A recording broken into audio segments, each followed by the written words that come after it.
Hello students, good evening to all of you. So आज हम solve करने जा रहे हैं एक प्रॉब्लम जो कि है इलेक्ट्रोस्टैट से। So here we have two equally charged identical metal spheres capital A and capital B carrying equal charge Q repel each other with force F. So हमारे पास यहाँ पर एक स्फीयर है जिसके पास चार्ज है क्यू, और एक और आइडेंटिकल स्फीयर है जिसके पास चार्ज है Q. So both are positive और वो दोनों एक दूसरे को रिपेल कर रहे हैं एफ फोर्स के साथ। So we can assume that कि जो एफ का एक्सप्रेशन रहेगा कुछ इस तरह से रहेगा के Q1 Q2 upon R. So now we have a third identical but uncharged sphere C. अब हमारे पास एक अनचार्ज स्फीयर है सी जिसका नाम है is brought in contact with ए।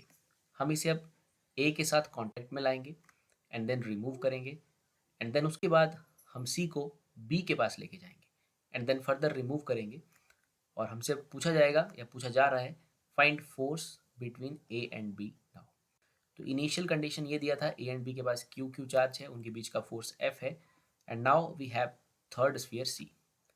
तो स्टूडेंट्स हम अब पहले इस स्फीयर सी को ए के साथ टच करेंगे, इसके साथ कांटेक्ट में लेके आएंगे।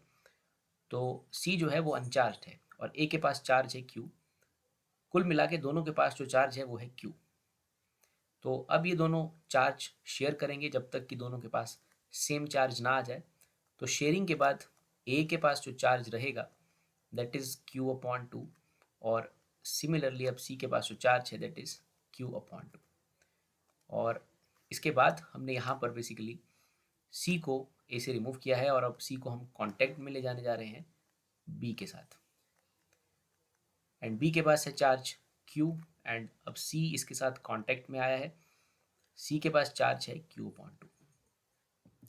तो अब जैसे सी जो है वो बी के पास आया है, बी के पास चार्ज क्यू है, सी के पास चार्ज क्यू बाय टू है, दोनों के पास जो मिला के चार्ज है that is Q plus Q by two means 3Q/2। तो अब ये दोनों कांटेक्ट में है तो ये भी चार्ज को शेयर करेंगे, तब तक शेयर करेंगे जब तक दोनों के पास चार्ज सेम ना हो जाए। सो आफ्टर शेयरिंग, एक तो उनके पास पहले से चार्ज है 3Q/2 और अब ये शेयर करेंगे तो शेयरिंग के बाद दोनों के पास आधा आधा चार्ज आ जाएगा, मीन्स बी के पास चार्ज की वैल्यू रहेगी 3Q/4 और सी के पास चार्ज होगा 3Q/4।